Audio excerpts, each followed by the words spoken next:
Alright everybody, welcome to the King of the Ring pay-per-view event. How are you all doing? My name is Dominic, of course, behind the commentary table, and we are live and sold out in the great Nashville, Tennessee for what is set to be one hell of a show, and we're kicking it off with two men that have been named the future of the wrestling business.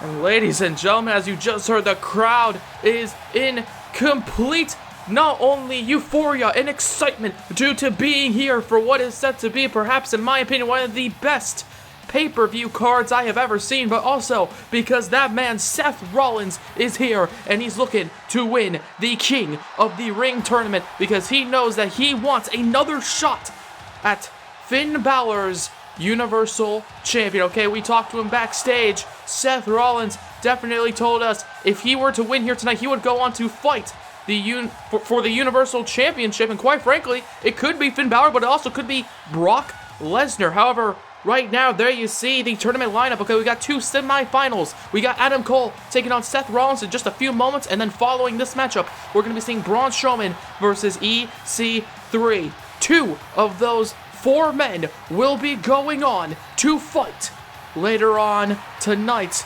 And of course, as I just mentioned, the winner will go on to Survivor Series to fight for either the Universal or WWE title.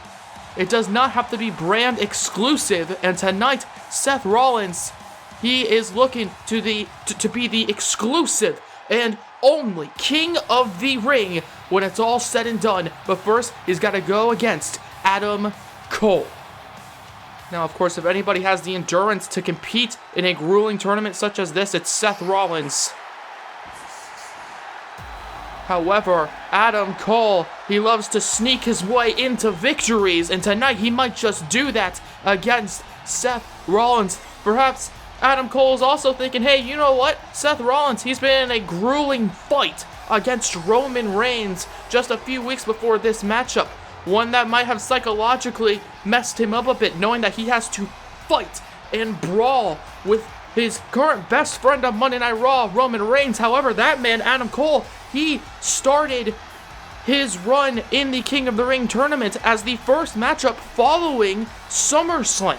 Okay, it was him versus Rey Mysterio. However, instead of actually getting a proper matchup out of Rey Mysterio, the man who will be competing against Tommaso Ciampa, well, it was Tommaso Ciampa who decided to attack Rey Mysterio before the matchup, leading Adam Cole to say, you know what, looks like it's an easy win. So tonight, Adam Cole is finally going to be getting a fight against Seth Rollins. Okay, no easy wins against Seth Rollins, I can assure you that. And there you see him, Rollins, he's ready, he's prepared. Two of the best professional wrestlers on Monday Night Raw are about to square off to kick off King of the Ring. And here we go, we got Seth Rollins in the red, orange, and yellow attire, okay, coming out here with the flames coursing through his boots, just like how he wants to use those very same boots to stomp Adam Cole's skull into the mat. Of course, I'm talking about the curb stomp finishing maneuver.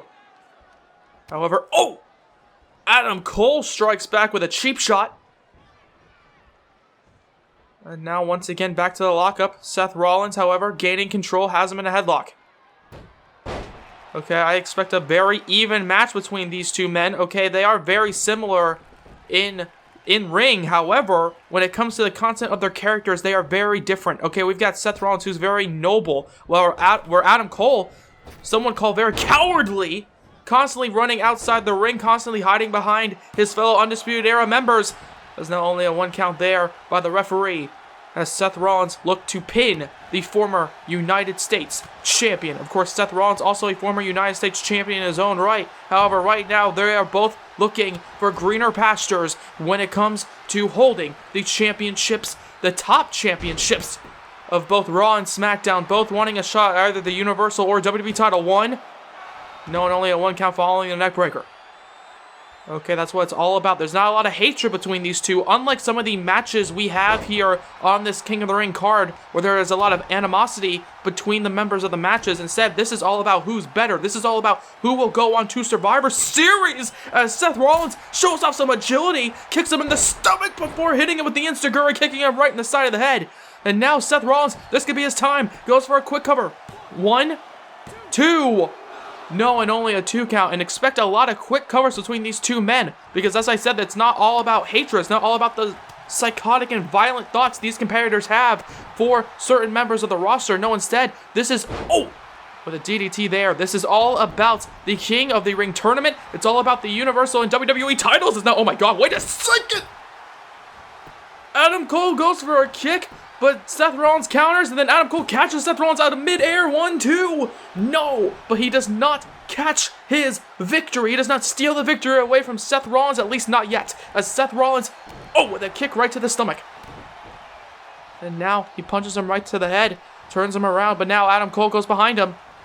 But Seth Rollins counters with a kick right to the back of the leg, and then, with that knee connecting. 1, 2. No, and only a 2 count there. Okay, the knee connecting with the jaw of Adam Cole. Picture perfect, but I guess it just wasn't enough to take down the former United States champion and the current leader of the Undisputed Era himself, Adam Cole. As Cole now has him in the corner, trying to fight back following that incredible knee to the jaw. Hits him with the neck breaker there. Quite similar to what Seth Rollins did earlier on in the matchup. And just like that, with that same neck breaker by Seth Rollins, Rollins kicks out. As Adam Cole picks up Rollins, of course. However, Seth Rollins strikes back with a kick right to the stomach once again. Okay, these two men here tonight, you can see within the moves that they are performing here tonight, very similar minds when it comes to how to compete inside the squared circle. However, right now, Adam Cole, wait a second, tries to steal the victory perhaps. 1, 2. No, and only a 2 count following the roll-up pin. But not a victory just yet for Adam Cole. However, Seth Rollins doesn't want that yet to come into fruition. He wants to win here tonight. He wants to beat Adam Cole. He wants to go on to face either Braun Strowman or EC3 as the moonsault there. Picture perfect. And he's not done just yet. Okay, off the middle turnbuckle connecting with the moonsault. And then, flying high, landing hard right on the stomach of Adam Cole. Hits him there. Goes for the cover off a monumentous frog splash. But no, only a 2 count once again. As Adam Cole, wait a second, he just gets up. Adam Cole gets up. He must be in a lot of pain, but he's trying to fight through it as he kicks him in the knee. And oh god, speaking of knees, last shot connects. Right to the back of the head. It's over. 1, 2. No, and only a 2 count. And there you see Adam Cole is in shock and awe as Seth Rollins somehow gets his shoulder off the mat in perhaps a last gasp at the last possible moment to get out of it. However, wait a second, Seth Rollins trying to continue using that same last gasp to fight against Adam Cole. But Adam Cole, there you see, has an answer for him. Hits him there with the forearm strikes. As now, he's got him. He puts him up on the ropes. But Seth Rollins now counters, throwing him over. As there you see Roderick Strong immediately going towards the side of the ring, which those two men are competing on. As Adam Cole slams Rollins face first, stomach first into the mat. With a forward suplex as now Adam Cole goes to the top. The top turnbuckle and crashes down right to the face of Seth Rollins with that drop kick off the top turnbuckle, the missile drop kick. As now Adam Cole, he's saying he wants to fight. Seth Rollins uses the ropes to get up, and now wait a second, Seth Rollins trying to fight back. Trying to show that he still has that endurance. However, Adam Cole has an answer for everything, but Seth didn't have an answer for that. 1, 2. No, and only a 2 count there following a super kick right to the jaw, turning him around into the German suplex, and there you see Adam Cole. Okay, he's incredibly cocky, we all know that, saying that he is outsmarting Seth Rollins, and quite frankly, I have to agree with him. He seems to have an answer for everything Seth Rollins has been dishing out. However, Adam Cole, wait a second, he's got an idea, but no, Seth Rollins, he's continuing the fight, punches him in the back, kicks him in the stomach, and now, wait a second, you don't want to be there, Cole, and he connects, the curb stomp connecting into nowhere. 1, 2, no, and now it's Adam Cole who gets the shoulder up Seth Rollins. My God, that was perhaps his last possible chance at defeating the leader of the Undisputed Era, and Cole kicks out. Seth Rollins, he's going to have to re-strategize. He's going to have to think about how to defeat Adam Cole right now. As now, with that forearm strike again. However, now it's Adam Cole with the strike there. Okay, you can see written across his ass, Adam Cole has the word king. And ladies and gentlemen, he's hoping to use that name as a permanent nickname following tonight. But Seth Rollins, is looking to stop that from happening. As now, oh God, Adam Cole. And again out of nowhere. 1, 2. No, and again. Seth Rollins kicks out, and there you see the visible frustration of Adam Cole. And quite frankly, I can't blame him. He's hit Seth Rollins with everything in his arsenal, except for one move that comes to mind. Of course, I'm talking about the Panama Sunrise. However, right now, I think he thought that he had Seth Rollins down for the count. I think he had him. I think in his mind, he was already looking forward to fighting later on tonight following that. However, Seth Rollins, he's still somehow in this matchup following the last shot. It wasn't the final blow, though, as perhaps that was. As now there you see, oh my God, Adam Cole with the Adam Cole baby, okay? The cockiness on display, but Seth Rollins, the heart and determination on display there, takes him down. He gets up and he's feeling it now. Adam Cole, the cockiness might just be his downfall. Doing the Adam Cole baby, the crowd joining along with him because quite frankly it's fun to chant that. However, oh my God, that must not have been a fun ride for Adam Cole being sent back first into the corner. And there you see Seth Rollins. He's got something in mind. He wants him up. However, Adam Cole pushes him off. Goes for a forearm strike. Seth Rollins reverses, kicks him in the stomach, and now it's Adam Cole who reverses, getting out of the way of the forearm strike. However, right now Seth Rollins hits him with the elbow. And now Owens goes for a kick right to the stomach, but now it's Adam Cole who moves out of the way before hitting him with the big boot. And now Seth Rollins gets up, and these two men are fighting here tonight, a mile a minute right now. Just running, just constantly brawling here. However, right now Adam Cole pushes him in the corner. And then another kick right to the knee. A hard thud you all just heard. And speaking of which, I mentioned it earlier, the Panama Sunrise, 2, 3, and it gets the job done. That means, ladies and gentlemen, Adam Cole will be going on to face off against either Braun Strowman or EC3. However, after that back and forth fight between those two incredibly gifted and talented men over on Monday Night Raw, you gotta think Adam Cole is going into that one a little bit hurt, especially after the brutal strikes by Seth Rollins. However, in the end, Adam Cole hitting Rollins with literally everything he had, hitting him with not one but 2 last shot finishing maneuvers, and yet Seth Rollins still kicked out, but he couldn't kick out of the Panama Sunrise. Very back and forth indeed that one was, and that means Adam Cole will be going on to compete later on tonight in the finals of the King of the Ring tournament. The leader of the Undisputed Era is looking to make his mark as the King of the Ring.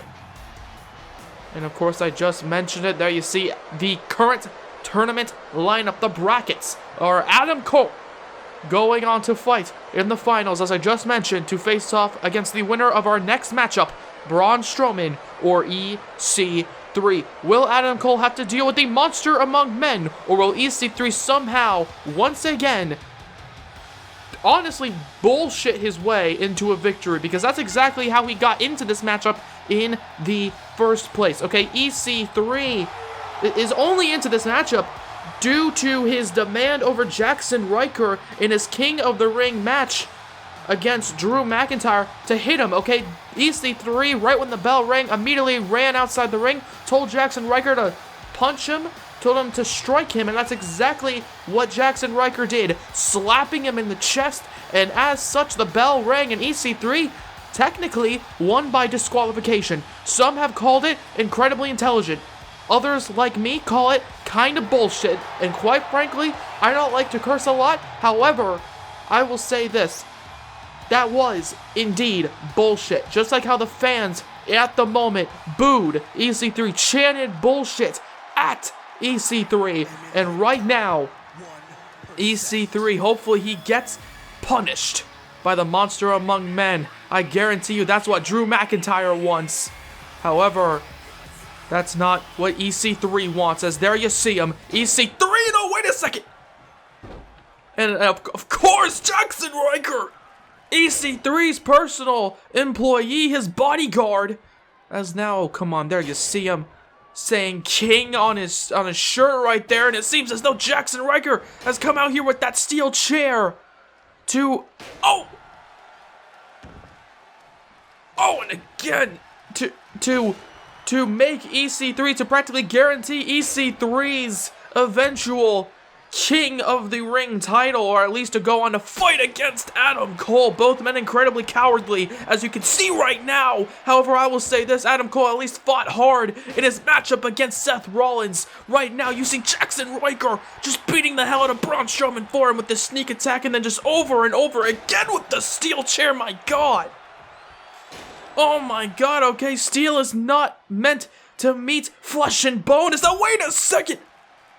Drew McIntyre, of course, the man that EC3 stole his victory from on the last episode of SmackDown to get into this King of the Ring pay-per-view event, into this matchup, as Drew McIntyre seems to want to even the odds, and that's exactly what he's doing, hitting him there with the Future Shock DDT. McIntyre throws him back into the ring, and oh, wait a second, there you see Jackson Riker, of course, the personal bodyguard of EC3, realizing that Drew McIntyre is out here, and it seems as though these two big, brutal men are looking to fight right now. As now, wait a second, Drew McIntyre gets up. And now here we go, hitting him with the punches, hitting him with the strikes, as now back and forth strikes, we see these two men go. Okay, both men incredibly powerful. We've seen these two men face off before inside the ring. Of course, at SummerSlam, Drew McIntyre had to beat Jackson Riker in order to go on to fight in the triple threat matchup at SummerSlam between himself, EC3, and Daniel Bryan. Okay, Drew McIntyre blames Jackson Riker and EC3 for stealing him and robbing him from the WWE Championship over and over again, and tonight it seems as though he's looking to beat the hell out of Jackson Riker, as these two men are just brawling up the ramp right now. Okay, Jackson Riker trying to walk away, but Drew McIntyre saying, no, I'm still here, I'm still fighting. And that's exactly what's happening, as these two men, okay, clearly this ain't in the confines of a matchup. It's just a lot of strikes, a lot of hard shots, as the referee is in the ring. EC3 looks to finally be getting up. Braun Strowman's already up, and the bell has rung.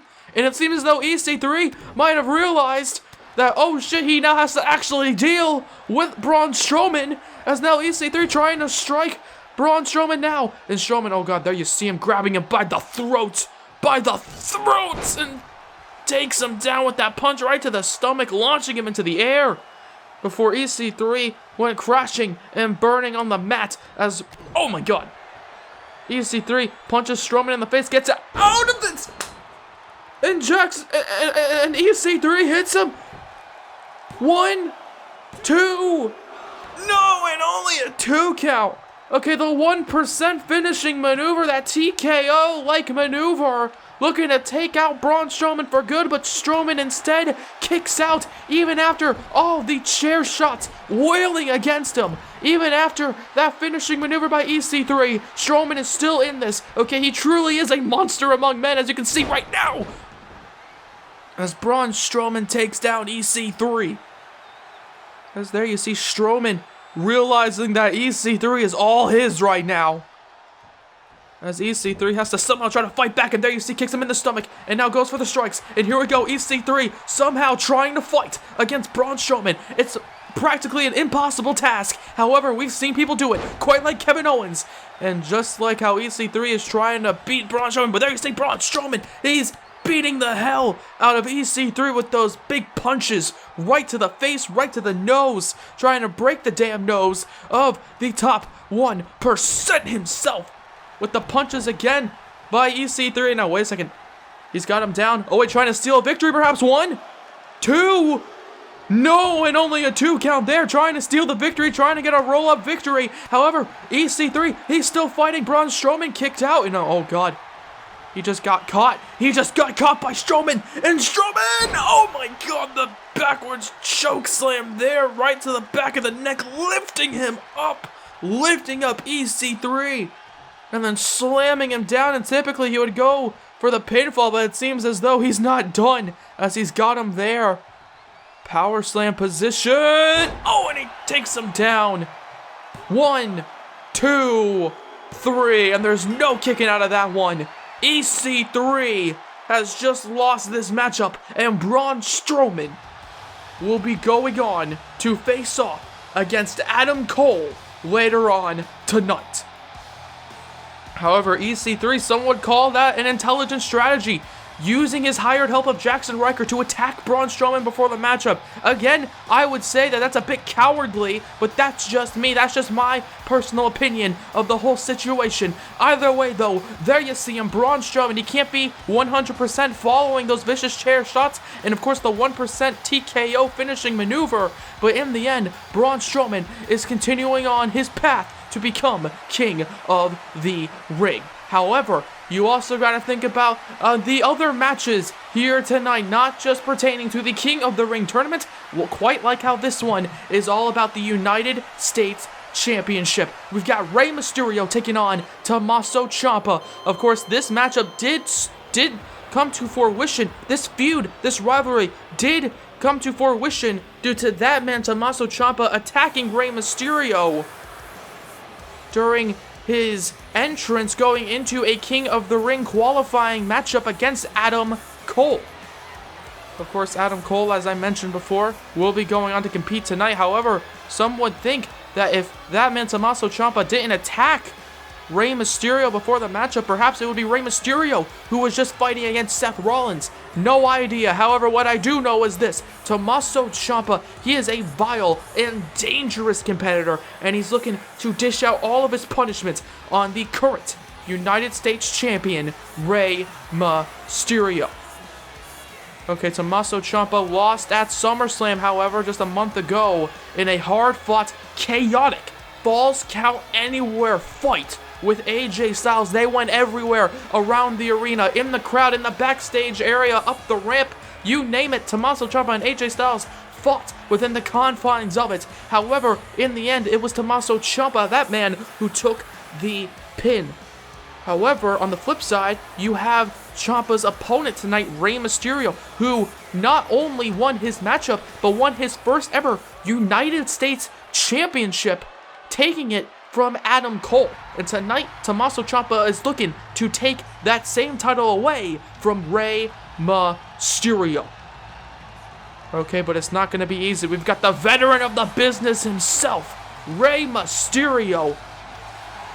Okay, Tommaso Ciampa, he likes to compare himself to a villain, okay, a fairy tale villain. The bad guy, you would say. Rey Mysterio, he takes pride in being the hero of the fans, of the people, and it seems as though he's going to be their knight as he dresses up here tonight in a lot of silver, a lot of gray, reminding me of the knights in the past. And tonight, not K-N-I-G-H-T, no, get the K right out of it. He's looking to do a KO win, perhaps, against Tommaso Ciampa, as right now, Rey Mysterio is looking to fight on behalf of these fans, and he's looking to retain his United States Championship.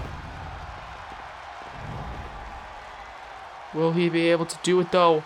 It's going to be very difficult. We've seen Tommaso Ciampa beat Rey Mysterio so many times now, including in the first main event of Monday Night Raw after WrestleMania, okay? On that Monday Night Raw episode right after WrestleMania, Tommaso Ciampa beat Rey Mysterio. Sure, it wasn't for any championships. However, right now, you gotta think that Tommaso Ciampa knows how to defeat Rey Mysterio. Rey Mysterio, he's gonna have to think of a game plan, how to outmaneuver Tommaso Ciampa. These two men do know each other incredibly well due to their past battles. However, there you see Tommaso Ciampa getting these kicks right to the leg. And there you see Rey Mysterio, oh, wait a second, running into it. But Tommaso Ciampa goes for a big boot. And then, oh my God, drops him down there. The agility of Rey Mysterio being put on display as now, once again, using the ropes to his advantage, running towards them, bouncing off of them, trying to build some more momentum.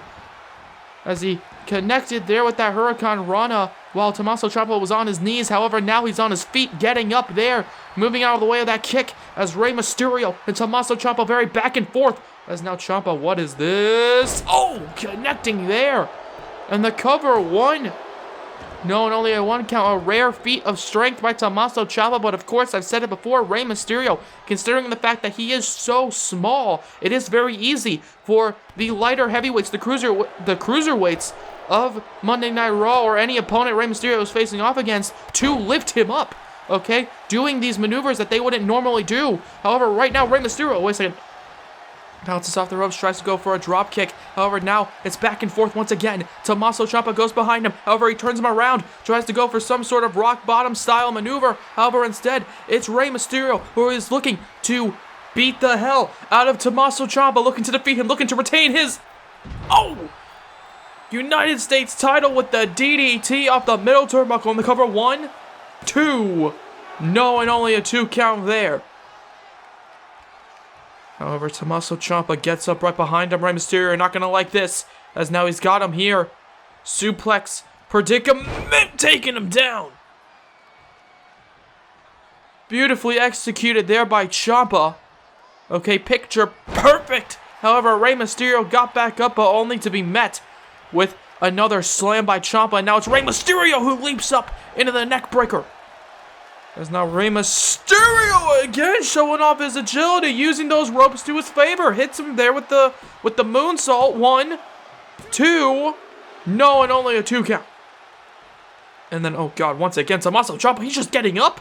Tommaso Ciampa, I don't know what's got into him. Jesus.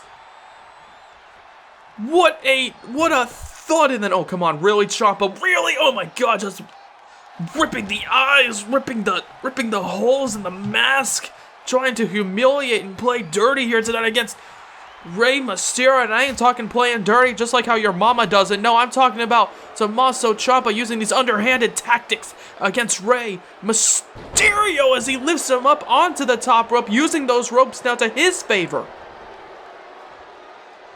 Okay, Tommaso Ciampa trying to brutalize Rey Mysterio, trying to steal that championship away from him. As now, oh God, he's got him again. Suplex position, perhaps.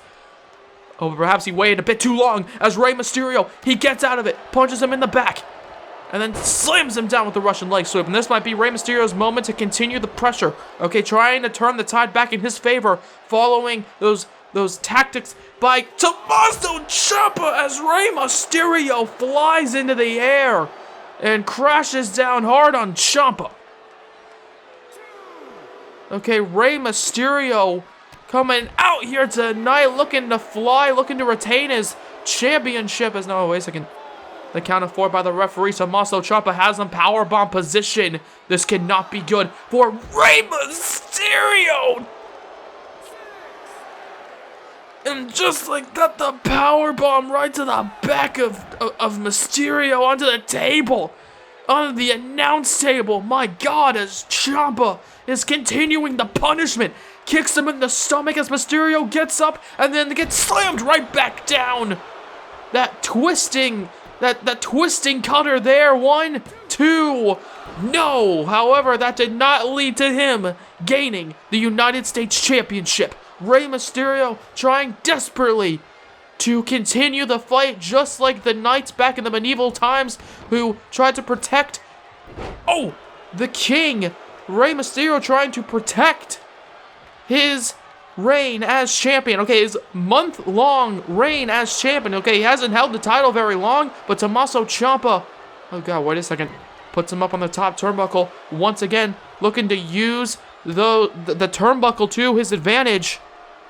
As now Ciampa, he's got him up, and oh, wait a second, Rey Mysterio, superplex position, instead throws Ciampa down, launches him off, oh God, before launching off the top turnbuckle in his own right, hits him down there, splashes down, 2, no, and only a 2 count again by Rey Mysterio. Okay, Ciampa getting sent crashing into the mat before Rey Mysterio, crash down on Tommaso Ciampa, and oh my god, what a discus clothesline there, connecting 1, 2, no, and only a two count again, following a brutal discus clothesline that if it was any other man would probably rip the damn head off of Ciampa's opponent, but instead, Rey Mysterio, he's still fighting. He somehow gets the shoulder up. However, right now, he also gets his hands up. He's continuing the fight, and now, oh my god, he gets up on the shoulders of Ciampa, sending him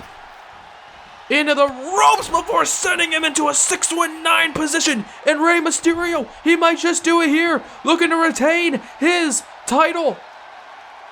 Following the 619, typically he follows up West Coast Pop, and oh god, wait a second, Ciampa, oh my god!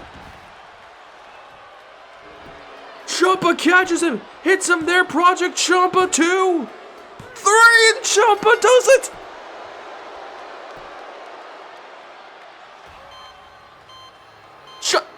Ciampa!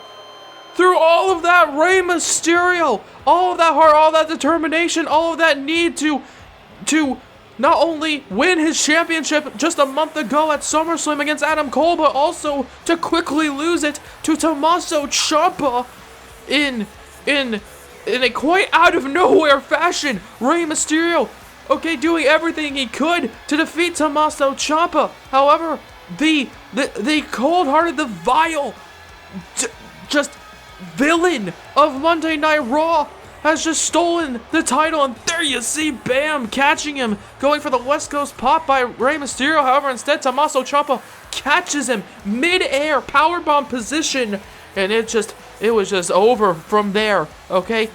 Just slamming the back of Rey Mysterio, knees first, into Ciampa, and there you see him, Tommaso Ciampa, your new United States champion. What a fight between both men. Okay, if I was Rey Mysterio, I would be damn proud. Okay, he tried his best, but in the end, Tommaso Ciampa proved why he is one of the best on Monday Night Raw.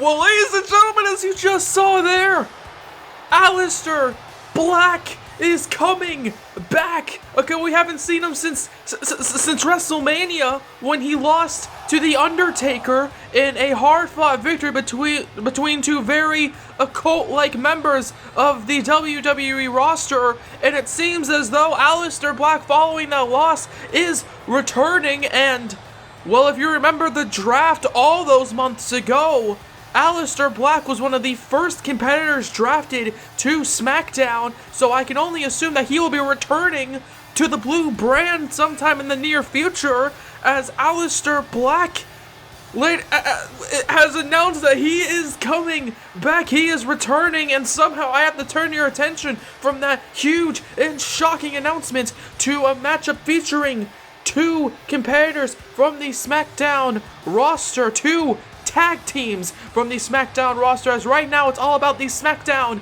Tag Team Championships. Okay, it's Cesaro's first match in nearly a year, and he's teaming up with Sheamus. Those two men are challenging for Eric Young, Killian Dane, and Alexander Wolf's SmackDown Tag Team titles. Okay, of course, Sheamus has a long-standing history with Sanity over the past few months. They have constantly been attacking him, constantly been demanding an answer from Sheamus, asking him, does he want to join them? Does he want to join Sanity? And of course, Sheamus, he kept dodging the question. He kept saying, no, he does not want to join this chaotic and unsettling faction from Friday Night SmackDown. So you know what? Sanity, they decided to hold a gauntlet matchup, okay? Sheamus had to go through Alexander Wolf, then he had to go through Killian Dane, and then and only then could he get his hands on the leader, that man right there, Eric Young. But instead,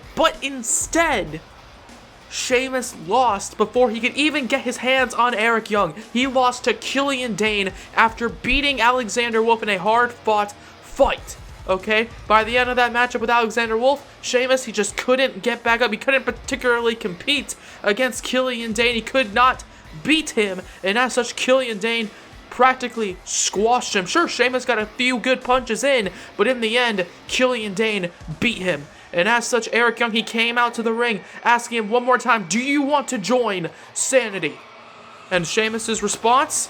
Well, he didn't particularly have a response. Instead, Cesaro made his shocking return. Quite like how Aleister Black has just announced his shocking return. But instead, there was no announcement predating this shocking moment of Cesaro coming in and standing alongside Sheamus, and then giving Eric Young a neutralizer. Okay, Eric Young has been spouting for months that Sheamus came back with no friends, no allies. Well, Sheamus has found his ally once again, his other half of the bar, Cesaro. And tonight, the Swiss Superman and the Celtic Warrior are looking to defeat and take the SmackDown Tag Team titles from Sanity, the chaotic, the unpredictable faction. And speaking of unpredictable, typically in a tag team setting, you see Killian Dane team up with Alexander Wolf. Instead, it seems as though Eric Young wanted to get a bit more personal in this one, and right now, he is teaming up alongside Killian Dane. And oh, look at the two men starting the matchup.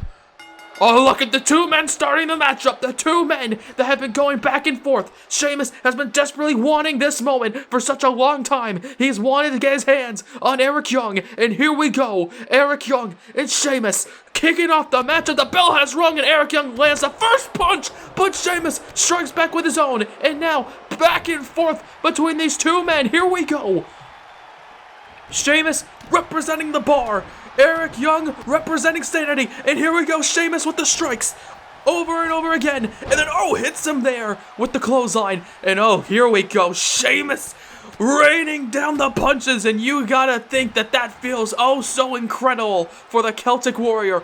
Finally being able to get his hands on Eric Young. Finally being able to fight Eric Young. No attacks. Just two men standing toe-to-toe, one-on-one in this tag team affair. However, right now, there you see Sheamus standing in between Killian Dane and Eric Young, so Young can't make the tag. Sheamus deciding to once again take out his frustrations, this time on the man who beat him a few weeks ago in that gauntlet match, Killian Dane. But there you see Eric Young now rains down the punches of his own. No, God, here we go, over and over and over and over again. The fist colliding with the face of Sheamus. Of course, you also got to think that Sheamus beat Killian Dane on the go-home episode to this immense King of the Ring pay-per-view with that punch right to the stomach by the big man.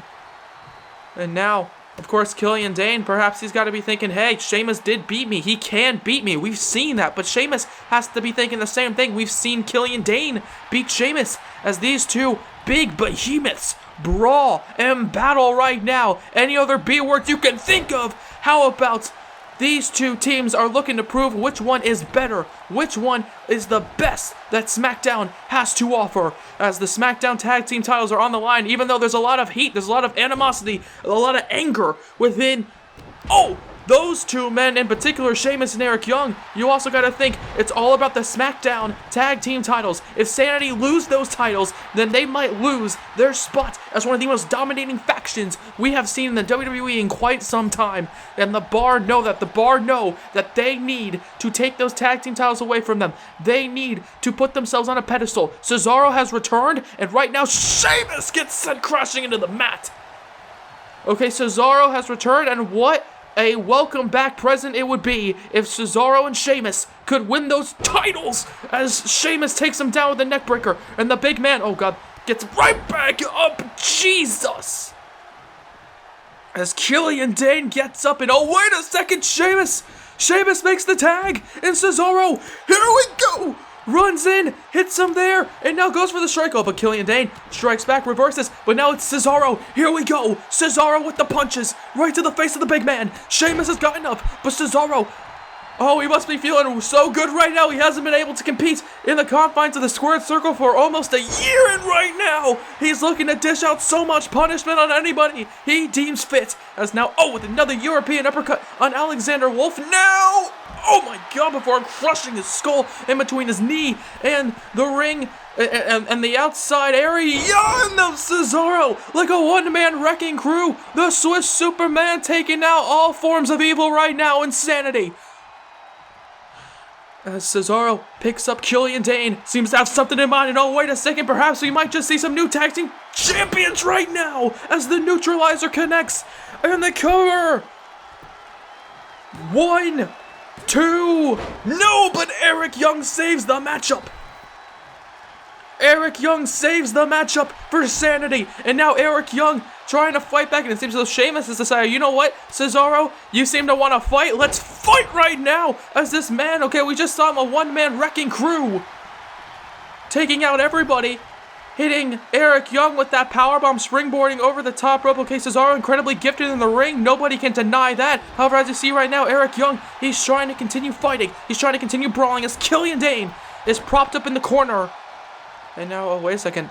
Oh, right to Dane, right to the stomach. And it seems as though Sheamus makes the tag. Perhaps Sheamus decided to leave the ring so that they can make some sort of tag team maneuver. Here we go. Both men with the double team kick right to the stomach. Okay, feeling the energy coursing through their veins, coursing throughout the arena. As Sheamus now, he's got Killian Dane, and the big man gets a knee right to the lower back, and again for good measure. And now Dane, oh, with the trifecta of Irish curse backbreakers by one half of the challengers, Sheamus. Okay, one half of the bar. Sheamus now seems to have something in mind. Hits him with a boot there. Okay, not quite a bro kick, however, a damaging boot nonetheless, before a devastating shot right to the face with the forearm strike, and then, oh, the slap to the face to Killian Dane for good measure. And now, here we go, Killian Dane being met with these punches. However, he gets up. Oh, slams down Sheamus. Oh, God, before the full weight of Killian Dane comes crashing down on the midsection of Sheamus. The crowd chanting, "This is awesome," realizing that these two teams are going to hell and back, going to war. And now we are back to the original position. Alexander Wolf watches on, and Eric Young, the leader, goes right back towards Sheamus, the two men that kicked off the matchup, the two men that this has been kind of been all about. This entire tag team faction warfare has all been about Eric Young and Sheamus. Eric Young desperately trying to, recruit Sheamus. Sheamus constantly saying no. As now Eric Young, there you see the punches over and over again raining down on Sheamus. And oh God, he's not done now. He's not done at all. Once again with the punches right to the face, right to the jaw of Sheamus. And now Eric Young, he's continuing the fight right now. He has him, throws him into the corner. And now once again the punches, the brutal punches by Eric Young towards the skull of Sheamus. However, Sheamus, the Irishman, picks up Eric Young, puts him on the top turnbuckle, trying to fight back. Okay, Young in a dangerous predicament. Okay, in a position that he does not want to be in. Oh, as they both crash down onto the mat. And Sheamus now makes the tag. And Cesaro, there you see, going after Eric Young. Cesaro, of course, neutralizing Eric Young for the past few weeks on SmackDown. Okay, over and over again. And here we go. Young, he gets up from the hard punches, the hard shots by Cesaro. As the Swiss Superman himself seems to have something in mind. Throws him off the ropes, bounces off, and connects there with the European uppercut.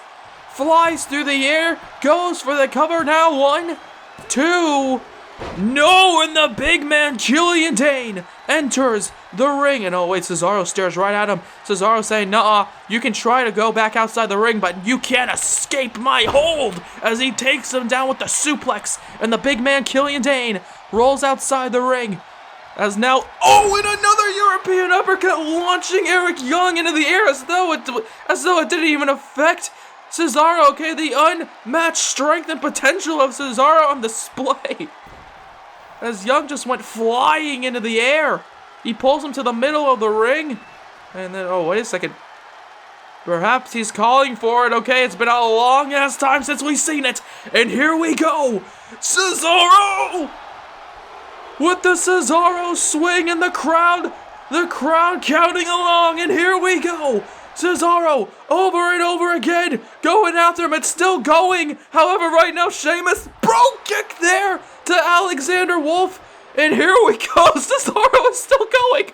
What the hell? Cesaro, incredible right now, as Sheamus is taking down all members of Sanity. And here we go, he's still going, oh my god. Cesaro, incredible right now, as Sheamus climbs up onto the ropes. And now, here we go, taking down Eric Young, oh my god. There you see Cesaro, he's feeling all fired up right now. As Cesaro,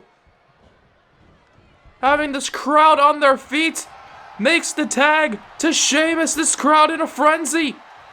And brogue kick there, Cesaro lifting him up for the exclamation point of a brogue kick. And the cover on Young, 1, 2, 3, and the Bar are the new SmackDown Tag Team Champions. Okay, Sheamus getting his last bit of revenge, pinning Eric Young specifically. Eric Young following, one hell of Cesaro. Just the feat of strength alone. I'm surprised he's not vomiting on the outside following the fact that he just spun for at least 30 to 45 seconds with the Cesaro swing on Eric Young. Okay, and while he was doing so, Sheamus with the brogue kicks, taking down everybody before hitting one last brogue kick on Eric Young. And there you see them, the SmackDown Tag Team Champions, Cesaro and Sheamus. The Bar, Cesaro returns and it felt so good. The Swiss Superman and the Irish Curse of SmackDown.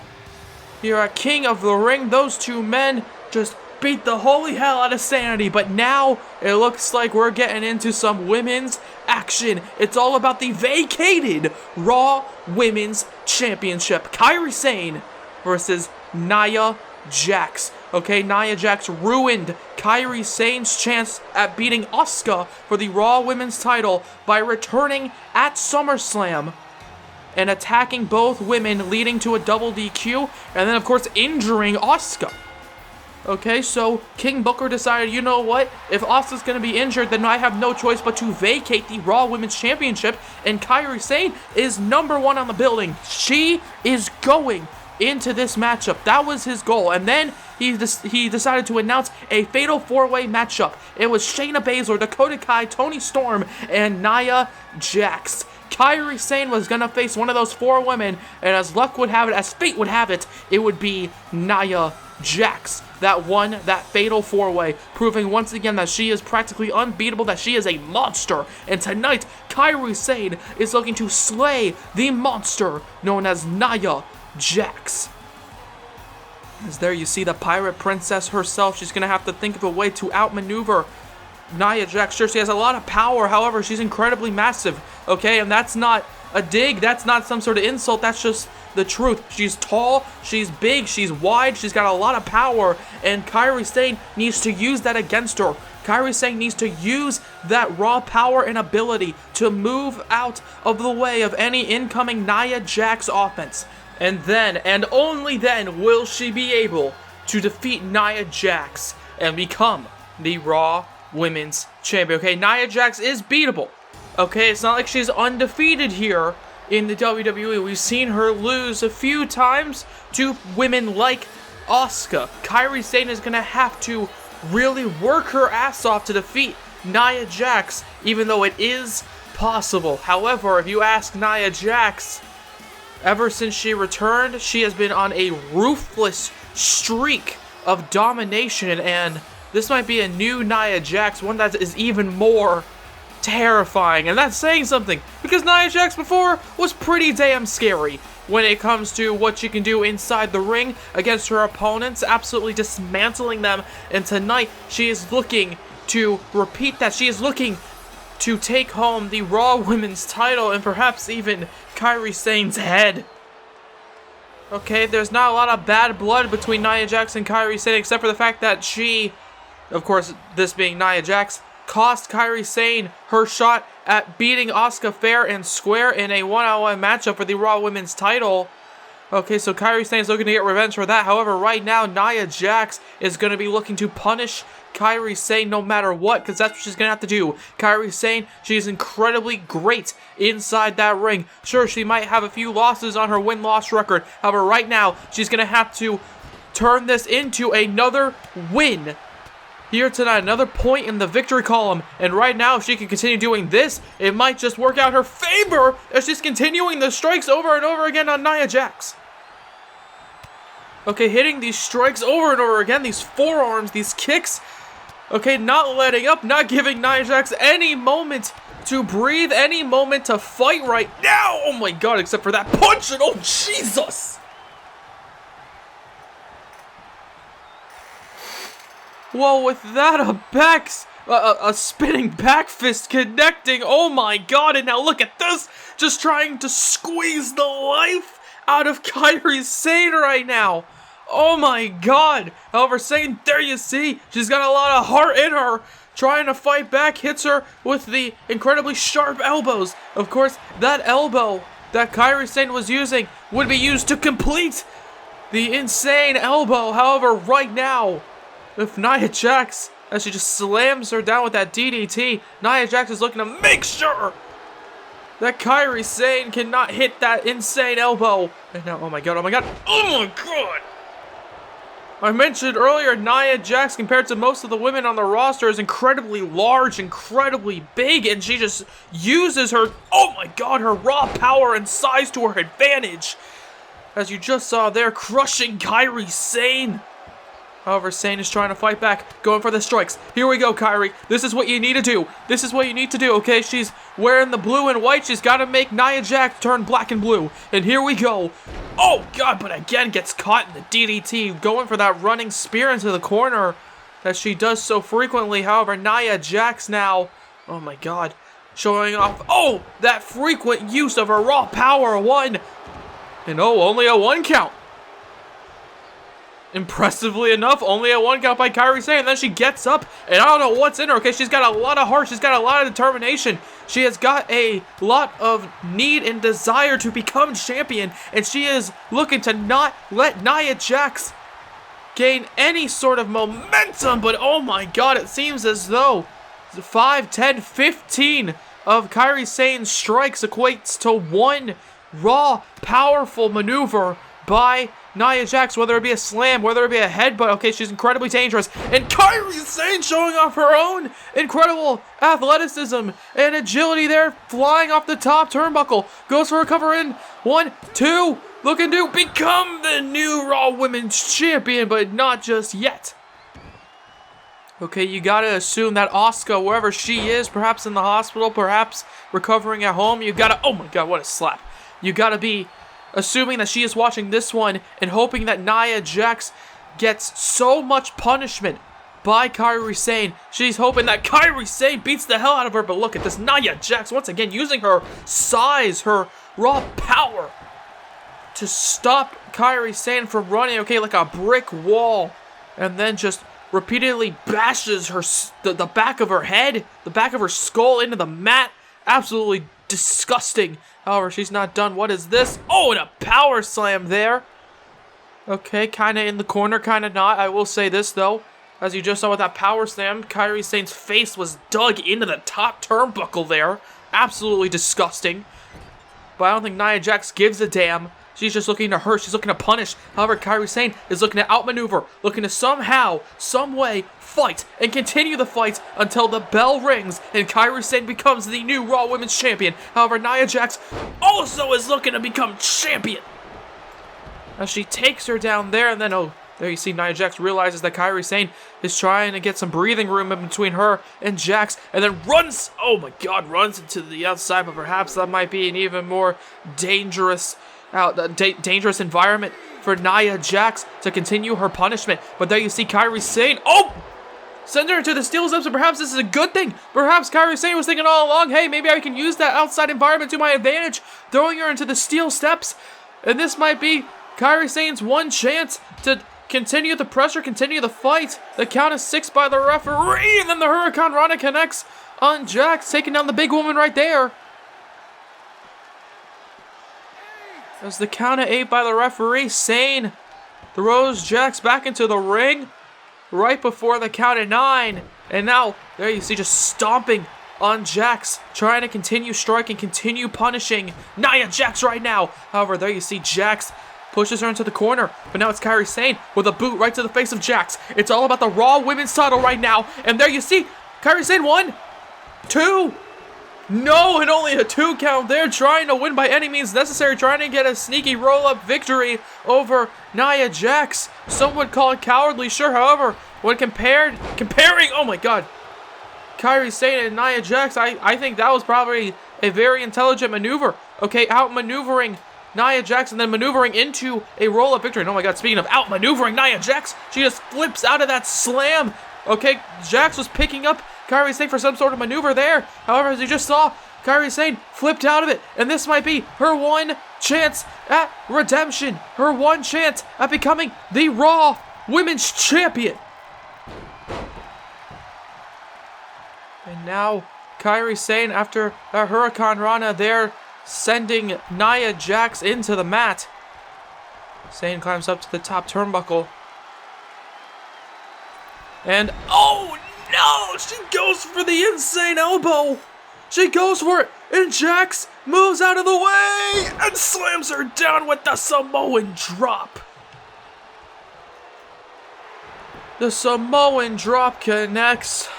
1, 2, no, Insane kicks out!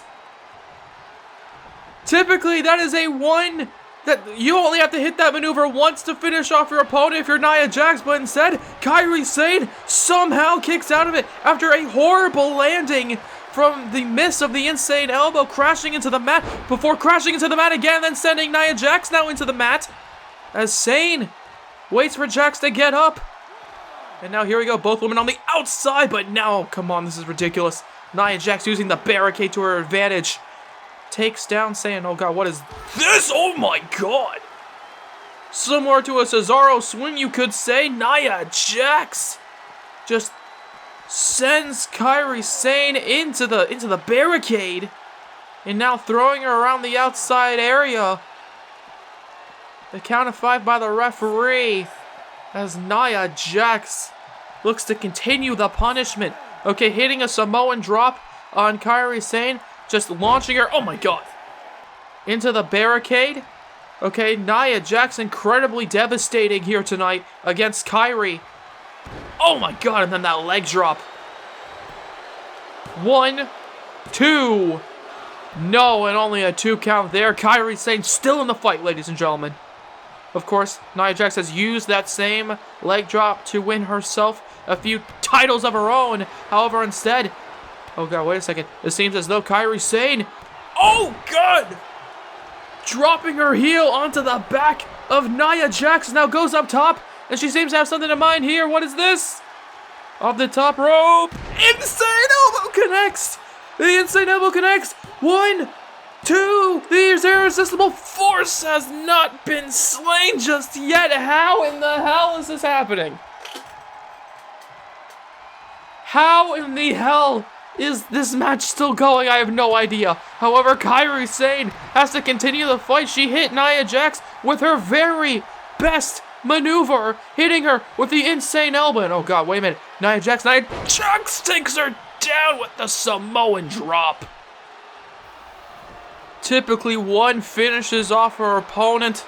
Perhaps 2 will finish off Kairi Sane. 1, 2, 3, and it does. God damn it, Kairi Sane fought her ass off here tonight. Okay, trying her damnedest. However, when faced against the brick wall, the irresistible force, the all-powerful Nia Jax, I mean, ever since returning at SummerSlam, she has been unstoppable. And it seems as though not even the Pirate Princess can sink the ship of Nia Jax. And now, I mean, you hate to see it, and you hate to come to this realization, but Nia Jax, the woman who injured Asuka at SummerSlam, the woman who took her out of action and led to the eventual vacation of Asuka's Raw Women's title, has just taken that very same championship away from her. And thus, Nia Jax, I mean, if she wanted to get revenge for WrestleMania, she's got it. And now, just like how she entered WrestleMania, she has the Raw Women's Championship. Okay, Nia Jax. There you see her there with the white strap, and I mean, Asuka's out. I mean, she's not here anymore. Okay, she was just injured. I don't know who can stop Nia Jax. However, right now we turn from the women of Monday Night Raw to the King of the Ring Tournament Finals. That's right, ladies and gentlemen, we're already getting into it, as Braun Strowman is set to go one-on-one with Adam Cole. Once again, this is going to be a fight similar to how we saw Nia Jax and Kairi Sane, with it being Adam Cole taking the role of Kairi Sane and Braun Strowman taking the role of Nia Jax, as Braun Strowman is an incredibly powerful and dominating presence. Adam Cole, he's going to have to somehow outmaneuver that man, Braun Strowman. But there you see, okay, he's coming into this one with a clear weakness, okay, following the vicious chair shot by Jackson Ryker, following the TKO 1% finishing maneuver by EC3. Braun Strowman is not coming into this one 100%. However, no matter what, this is the finals of the King of the Ring tournament. It's going to be Adam Cole, and it's going to be Braun Strowman. It's going to be Raw's leader of the Undisputed Era versus SmackDown's resident monster among men. Okay, but you also got to think, just within the order of the matches, Adam Cole is already the fresher individual. Sure, Braun Strowman's coming out here all taped up and such. Sure, he was attacked by Jackson Ryker with these vicious chair shots over and over again. However, just due to the match order, Adam Cole would already be coming into this one much fresher than Braun Strowman, because of course Adam Cole started off the show with Seth Rollins, but Braun Strowman was in the number 2 slot alongside EC3 in terms of the match listings. As such, Adam Cole is coming into this one, and he might be feeling a hell of a lot better than Braun Strowman is right now, due to the fact that Braun Strowman it feels as though he just competed against EC3. However, on the other hand, Adam Cole, he took one hell of a beating from Seth Rollins. Okay, taking a curb stomp right to the skull, dropping him into the mat. However, right now, Adam Cole is looking to drop Braun Strowman down permanently. And quite frankly, I don't know if Braun Strowman can beat Adam Cole right now, due to the fact that he is so hurt from those steel chair shots and such. However, on the other hand, if anybody was to be able to survive this conditioning that Braun Strowman has just been handed, it would be Braun Strowman. I mean, look at him. Look at him. Look at the size. Look at the raw power, the freakish ability of Braun Strowman. Okay, typically... Oh, God, wait a second. Hold on, before I can get to my point. Oh, my God, the cockiness of Adam Cole is just being met with the sheer power of Braun Strowman, who caught him by the neck. However, oh, there you see Adam Cole outmaneuvering Braun Strowman, then once again going back to his familiar tactics, running behind the Undisputed Era. Okay, typically I would say that anyone facing off against Adam Cole has a distinct disadvantage because, well, the Undisputed Era is constantly looming around Adam Cole. However, Braun Strowman, perhaps his raw power can outmatch the numbers game when it comes to Adam Cole being with the rest of the Undisputed Era at ringside. However, right now, Braun Strowman is being met with these vicious strikes by Cole. And Cole, oh, wait a second, oh, God. Hits him there, and Braun Strowman doesn't even look a faked it as he hits him there with that spine buster after sending him crashing into the mat. But Adam Cole is still fighting. He's still getting up, and he does. As now, oh God, he's got him up top, and oh, wait a second. Adam Cole turns it around. Okay, Braun Strowman had him up, lifting him up in the air before Adam Cole came crashing down with that DDT. Excellent counter by the leader of the Undisputed Era, the former United States Champion, and potentially your next King of the Ring, if he has anything to say about it. But Braun Strowman looks to be shutting him up. Okay, Adam Cole, of course, has got a big mouth. He's incredibly confident, incredibly cocky, as Braun Strowman looks to use that power again. And oh, wait a second, Adam Cole goes for the cover. Roll up victory, perhaps 1, 2. No, and only a 2 count there. Okay, Braun Strowman lifting him up, but Adam Cole used that to his advantage. And there you see Adam Cole doing a tremendous job right now, outmaneuvering Braun Strowman. And quite frankly, unlike Kairi Sane against Nia Jax a few moments ago, sure, Nia Jax just kept catching her there, okay, like a fly to a fly swatter, just catching her, hitting her with these bricks for hands. However, right now, Braun Strowman is, not really dealing as much damage as Nia Jax was, because Adam Cole keeps outmaneuvering him, but he couldn't get out of that one as he falls from the height of Braun Strowman all the way face first into the mat, as now Braun Strowman lifts him up with the greatest of ease, and then kicks him there, kicks down Adam Cole. However, Adam Cole, there you see, trying to fight back, hits him in the stomach with the punches, with the strikes, and here we go, Adam Cole with these vicious strikes over and over again, but Braun Strowman once again barely seems affected by them as he sends him crashing into the opposing turnbuckle before launching him again to the other side of the ring. And there you see Braun Strowman screaming out as Adam Cole rolls to the outside, perhaps a smart strategy indeed, as now, wait a second, Adam Cole, he looks to be running away, runs to the other side of the ring, and there you see Braun Strowman looks to meet him on the other side. But now there you see Braun Strowman realizing it's now become a 4-on-1 scenario with Bobby Fish, Kyle O'Reilly, and Roderick Strong in support of Cole, who is, taunting Braun Strowman right now, and Strowman seems to have had enough of Adam Cole's big mouth right now as the big man gets taken down. Okay. Oh my God, and Braun Strowman, the anger being put on display there with that dropkick, but there you see, look at that. I believe that's Kyle O'Reilly talking a bit of smack towards Braun Strowman, and there you see Strowman going after the rest of the Undisputed Era. Oh, and he takes him down there, and there you see Adam Cole, he's inside the ring. Hell, he'll win by countout. Or perhaps not, as Strowman runs back into the ring. And now, here we go. Adam Cole going for the fight now, trying to continue the pressure. Braun Strowman, perhaps a bit distracted with the rest of the Undisputed Era. However, Adam Cole, as he ran back into the ring, okay, trying to heal himself up, trying to take a deep breath, trying to focus on what to do, and perhaps that little bit of breathing room, that little bit of time to strategize might have helped him in the long run, as now, wait a second, a very rare sleeper hold by Adam Cole, and he's got it on the big man, trying to perhaps make Braun Strowman pass out. Oh, but that strategy seems to have not played in his favor as Braun Strowman slammed him down. However, he goes for a belly-to-belly, but Adam Cole once again continuing the punishment. And I will say this, Adam Cole doing a pretty good job against Braun Strowman, and then, oh God, oh come on, no,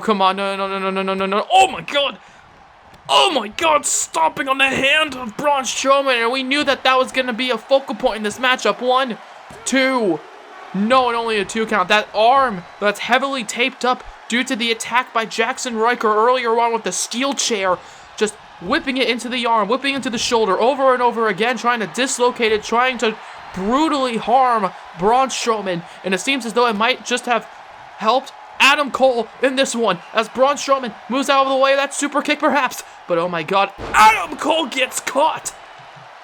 1, 2, no, and only a 2 count again. Braun Strowman hitting him with the power slam, and yet he still does not defeat Adam Cole. He is still not being named King of the Ring. He is still fighting Adam Cole, and Braun Strowman, you can see the anger, the fury on his face, and now, oh God, what is this? Oh my God, oh my God, oh my God!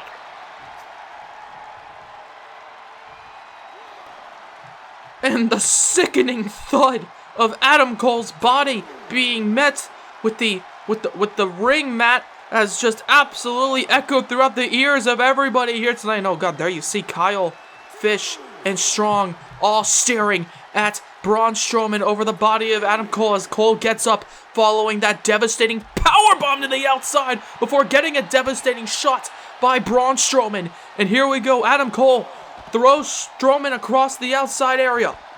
Okay, trying to keep Braun Strowman away from him. As now, oh god, there you see like a pack of dogs right now all running towards their leader, Adam Cole. Okay, trying to support him there. Running towards him as Adam Cole sends Braun Strowman running across the outside. And then the Adam Cole baby chants echo throughout the arena due to Adam Cole commanding it thus. However, right now, Adam Cole is continuing the fight, trying to continue the punishment. Braun Strowman has taken so much punishment tonight, and Adam Cole seems to be doing a tremendous job outmaneuvering him. Okay, sure, he's taking some hits. He's taking a power slam. 1, 2.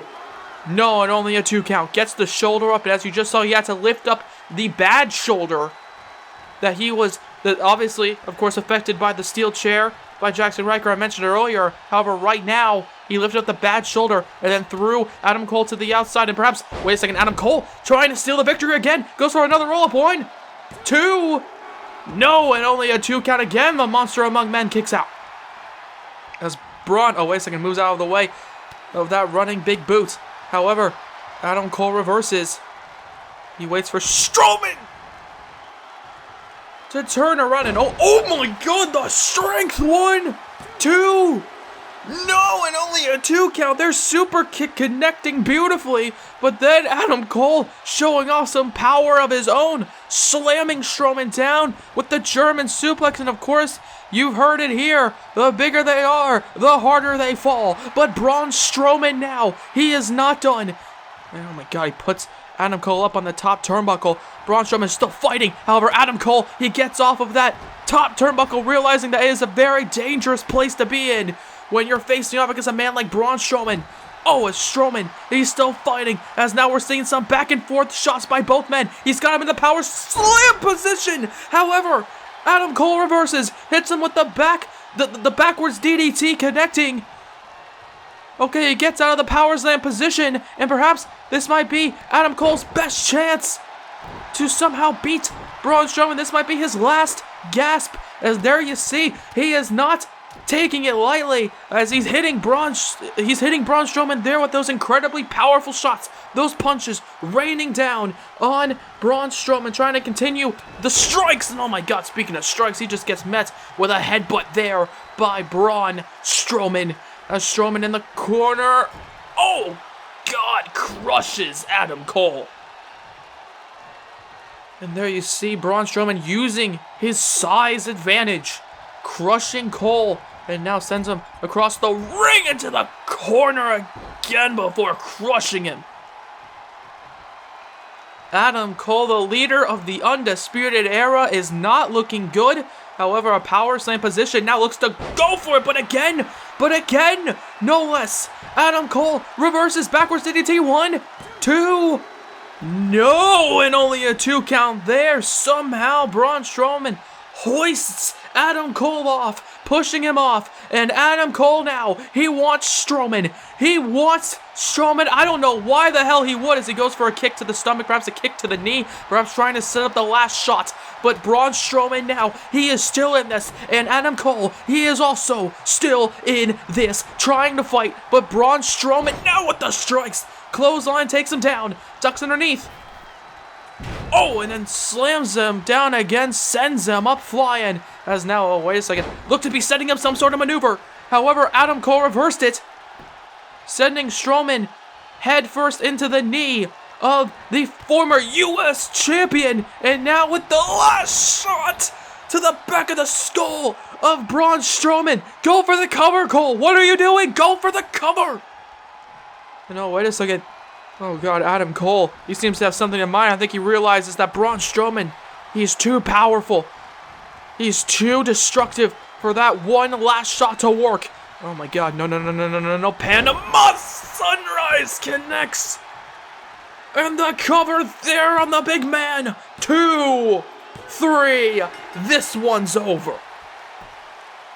As Adam Cole is your King of the Ring, and quite frankly, I must admit, the performance by Adam Cole here tonight was absolutely was mind-boggling to say the least, okay? Adam Cole did everything possible to defeat Braun Strowman, and in the end, it worked, okay? Shockingly enough, no cowardly tactics throughout this entire night by Adam Cole. Sure, a few times he had to run to the outside. He had to stand there alongside Fish, Roddy, and Kyle. However, in the end, Adam Cole is your new King of the Ring. That means he's going to be facing off at Survivor Series against the Universal or the WWE Champion.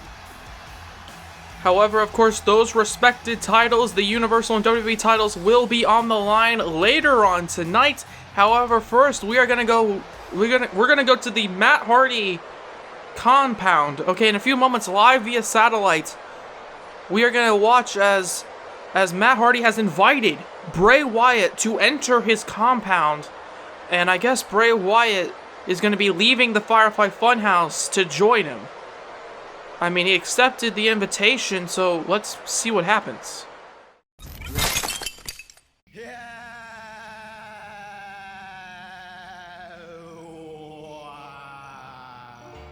And well, there you see him, ladies and gentlemen, Matt Hardy, the man who invited Bray Wyatt into his compound. Okay, he promises tonight to try, well, as you just heard his theme song say, try to delete the evil presence within Bray Wyatt. Okay, this fiend-like character that's within him. That's what he keeps calling him. This demon. This some would say bad side to Bray Wyatt, and Matt Hardy and Bray Wyatt both agree. So tonight it seems as though Matt Hardy has decided to invite Bray Wyatt because he believes that he has the cure for this evil within Bray Wyatt to somehow take it out of him. And well, there you see him, Bray Wyatt, leaving the Firefly Funhouse for the first time since returning. I mean, we know that we've seen him as the Fiend, as he has confirmed that he is the Fiend, so let's see how this whole situation is about to play out with Matt Hardy and Bray Wyatt staring each other down.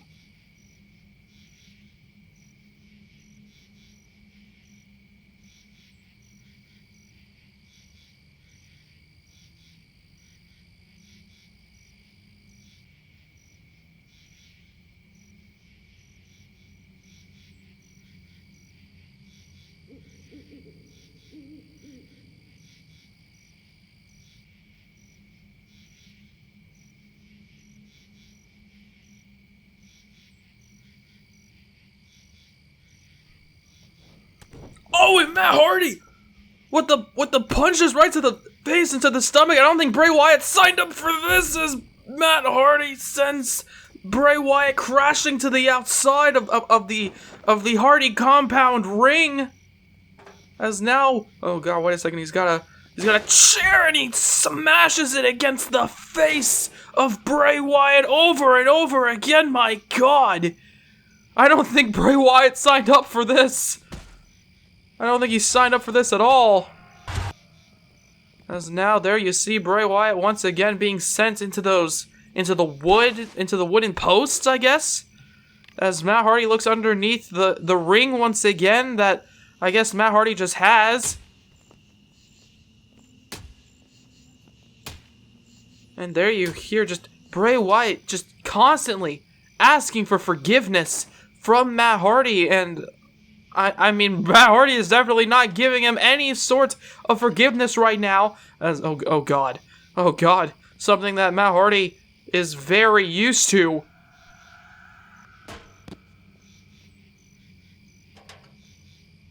Oh god, Matt Hardy just constantly punishing Bray Wyatt right now. He said he has to delete the vessel. I guess what he's trying to say is he has to destroy Bray Wyatt, not just from inside, but from outside as well. He's trying to brutalize Bray Wyatt right now. Again, Bray Wyatt, I don't think he signed up for this. He was invited into Matt Hardy's compound. Okay, Matt Hardy invited him to try and get rid of this demon. And there you see Bray Wyatt. He's not fighting back at all as the powerbomb on the ladder. Oh my god. Right on the steel Bray Wyatt was just sent into. As now, Matt is not done. He's continuing the punishment. Bray Wyatt, I mean, perhaps he is a bit more peaceful than he was the last time we saw him. Because right now, he's definitely deciding not to fight back against Matt Hardy. And it's a bit unsettling. As now Matt Hardy picks up Bray Wyatt, setting up the ladder. This is not good at all. Oh my god, and the suplex connects. As now Matt Hardy, oh god, what is this? Climbs the ladder. Matt Hardy, all the way from the top, and he slams himself down. All the way crashing into Bray Wyatt, and now the deletes over and over again, trying to delete the quote vessel of Bray Wyatt. And Bray Wyatt, he is not looking good. He's still not fighting back. Put up your hands, man. As now Bray Wyatt, as you just saw, got sent into the again the wooden posts, I guess. As Matt's not done, he seems to have an idea for Bray Wyatt throwing him.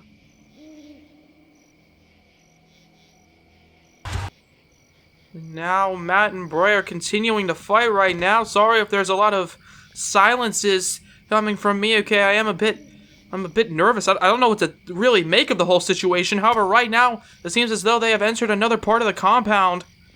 As Matt Hardy, he's got Bray Wyatt, who's still deciding not to fight back. I mean, I don't know if that's such a good idea in the slightest. People are screaming, apparently. Okay, well now Bray Wyatt, oh wait a second. Bray Wyatt hitting him with the elbows, trying to fight back. I think he's had enough. I think he's had enough of the attacks, enough of the constant punishments. However, Matt Hardy's not done. He's hitting him with the strikes over and over again, sending him towards that building there. I don't know what he's trying to do to Bray Wyatt, okay? He said he has to eradicate the vessel, something of that nature, of Bray Wyatt, and he's not done. He's just continually punishing Bray Wyatt. Twist of fate! What the hell? What the hell? Luke Harper? One half of the Bludgeon Brothers, except he's not particularly wearing any Bludgeon Brothers gear. Luke Harper going after Matt. What the hell? Why is Harper? Why is he wearing the old Wyatt family gear? I'm not entirely sure. I mean, of course, towards the tail end, him alongside Eric Rowan changed to how they look now with the Bludgeon Brothers gear. However, we haven't seen them for quite some time. Oh, hits him with an elbow there, right to the face. And Matt Hardy is trying to fight right now against Luke Harper. I don't think he thought about Luke Harper ever entering the Hardy compound. I don't know what the hell is happening anymore. Okay, Luke Harper's there, Matt Hardy is there, trying to eradicate Bray. That's a twist of fate again.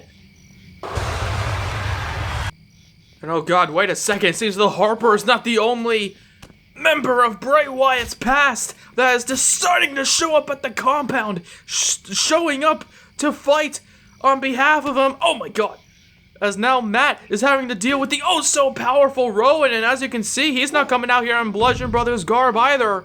He's coming out here dressed up as he was in the Wyatt family when they first came onto WWE, came to the scene, debuted for the company. However, right now, Matt Hardy's in a fight for his life right now, trying to battle against the oh-so-powerful Rowan after taking down Luke Harper with that twist of fate. No, God, Rowan! And the power of Rowan being put on display there. No, wait a second, Jeff Hardy is also there in the Hardy compound! As he flies into the air and splashes into Rowan, and it seems as though Jeff is deciding to protect his brother Matt, his older brother. Oh god. Of course, we haven't seen Jeff Hardy since that attack by The Fiend, since that SummerSlam attack, and right now, Jeff Hardy, oh god, is looking to fight on behalf of the Hardy brothers. However, there you see Rowan, he's still in this. Rowan is still fighting right now. I don't know whether he's trying to protect Bray or what. However, it doesn't matter because Jeff Hardy's trying to fight back, hitting him with these strikes, but Rowan strikes back with a kick right to the stomach. And now it's Jeff who throws him towards the house right there, towards the building. However, Rowan, oh my god, he gets up. But either way, Jeff and Rowan still fighting, still battling. Matt Hardy, I can only assume, still down following that devastating slam by Rowan. Oh god, there you see Luke Harper. Luke Harper is back up, and now it just seems like it's a full-out Hardy Boys versus Bludgeon Brothers brawl at the Hardy compound. As now Harper throws Matt. I don't know where Bray Wyatt has disappeared to. However, either way though, Harper and Rowan. Okay, I thought this new Bray Wyatt that came into WWE, that returned to WWE with this Firefly Funhouse, I didn't particularly see Harper and Rowan dealing with the Firefly Funhouse, but instead, it seems as though they're dealing with the Hardy Boys, with that discus clothesline damn near taking Matt's head off. As there you see Matt Hardy, he is just laid out on the ground. He is not looking good in the slightest. Having to battle both Harper and Rowan, and there you see Harper, I believe, chasing off to go help Rowan with Jeff, and now Bray Wyatt, there you see him.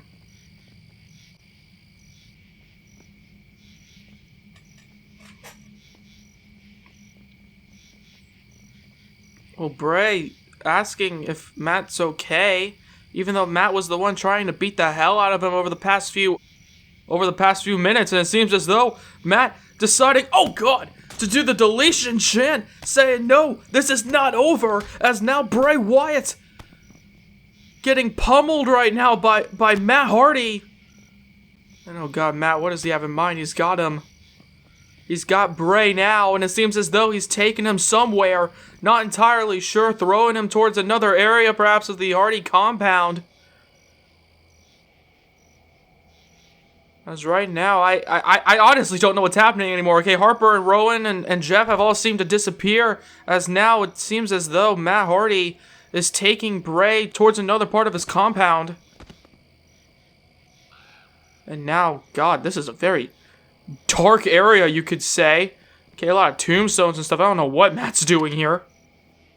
And oh god, Matt, he just picked up the broom. Oh, goes for a hit. Oh god! But Bray Wyatt, he strikes back. He actually strikes back.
Well,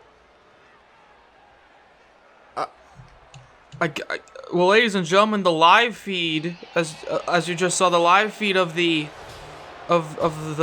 Matt Hardy compound just cut off, and it seems as though the Fiend was just there. I guess I don't know what to say. I only can assume that means the Fiend is still here. He hasn't been, quote, deleted or eradicated from Bray Wyatt's body, and I don't know what to say. I mean, typically when Brock Lesnar walks to the ring, he is the main focus and main attraction, and you should focus on this next matchup. But right now, I don't know what to say. The Hardy compound, I mean, that whole entire, I don't even know what to call it, fights? Ceremony? I'm not even too sure what to call it. Either way, though, that whole thing, it brought so much to the table. It brought Harper and Rowan, and it brought more questions than answers, truthfully. I must admit, well, and on that note, I must somehow transition into this next matchup, which is all about the Universal Championship, the top prize on Monday Night Raw. However, hopefully, Matt and Jeff and everybody else at the Hardy compound is okay. However, right now, this matchup, to somehow move from that to this, is going to be very interesting. However, right now, this is going to be a very, very, very interesting challenge, not only for Finn Balor. Sorry, I'm still thinking about Bray Wyatt and Matt Hardy, but not only for Finn Balor, but also his determination and... Oh, wait a second. Well, that's a fair... Okay. I mean, sure. Well, Finn Balor, the Universal Champion, the current and first ever Universal Champion, is looking to successfully defend his title against Brock Lesnar. But here's the thing. This ain't gonna be easy, not one bit. This is Brock Lesnar we're talking about. And I can only assume that Finn Balor is deciding to come out here so that he doesn't put any of his other fellow club members in danger. Okay? Of course, Finn Balor, he watched as Carl Anderson and Luke Gallows were both F5'd by Brock Lesnar, and the moment he went to go after Finn Balor scurried away. Just like how some would say that he's been doing this entire time since forming the club, constantly scurrying away, constantly just escaping with his championship in his hands. And tonight, that man, Finn Balor, he's got that same championship, the championship that he created. He retired the World Heavyweight title, and he created the Universal Championship. Tonight, Finn Balor himself is looking to retain the belt that he created, but it's not going to be an easy task, not at all, because Brock Lesnar is an unstoppable monster. Okay, we've seen Brock Lesnar decimate, absolutely destroy and dismantle the likes of Shawn Michaels at WrestleMania in a last man standing matchup, Ricochet, AJ Styles, and of course, as well as Luke Gallows and Carl Anderson on Monday Night Raw. Brock Lesnar is an unstoppable machine. However, Finn Balor would like to argue that his Universal Championship reign is unstoppable. Right now, it's Brock Lesnar's freakish ability, his raw power, his speed, his intensity, versus Finn Balor's technical prowess and ability to escape practically any situation.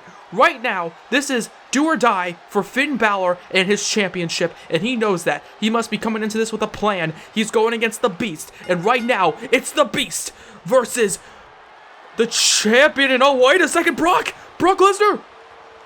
F5! 1, 2, 3, no, and Finn Balor gets the shoulder up.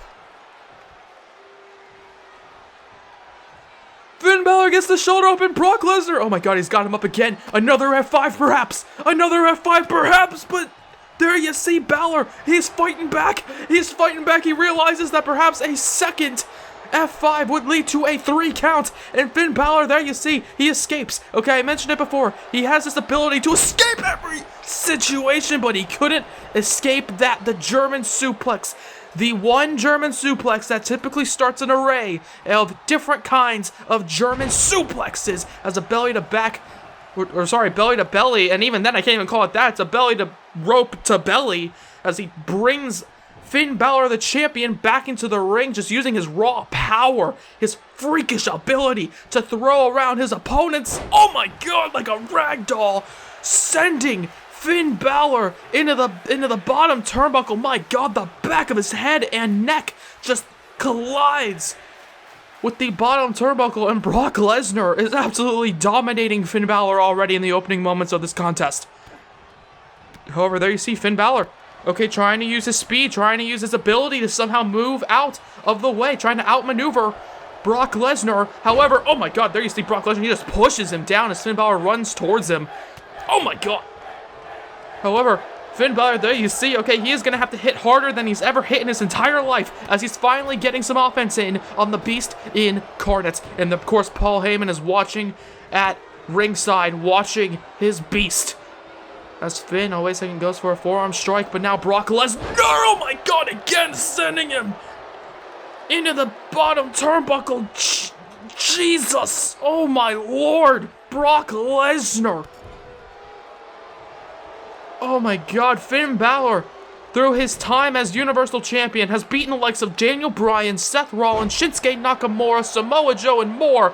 And I can guarantee you this, he's never met a man quite like Brock Lesnar. And Lesnar strikes back, hits him hard right in the face. However, I must reiterate that he has indeed met Brock Lesnar before 1 year ago at the same event in the King of the Ring tournament.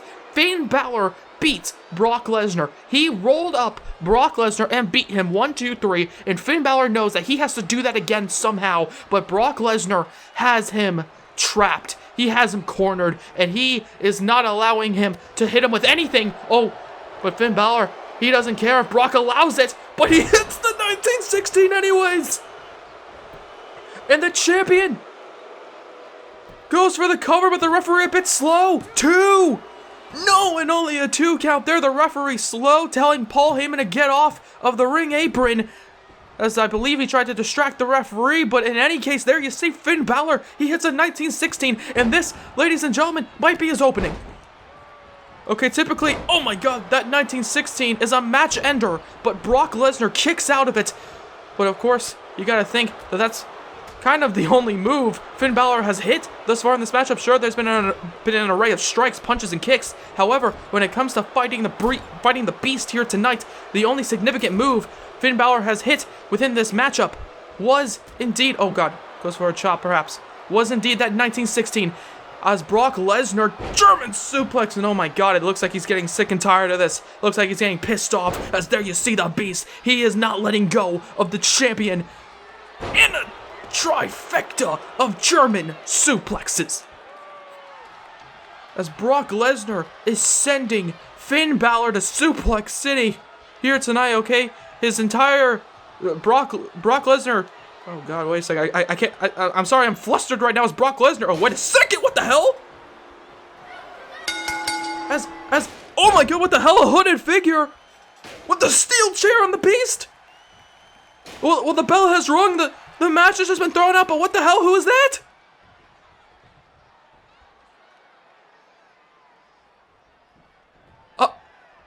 Well, a hooded figure has decided to save Finn Balor. Oh my god, and his championship reign as the 1916 connects. One more time on Lesnar. As Lesnar, he's down, he's stunned. I don't think he knows where he is right now. However, Finn Balor watches as this mysterious figure picks him up and... Wait, what the hell? Wait a second, lady. What? Was that? Oh my god, it was.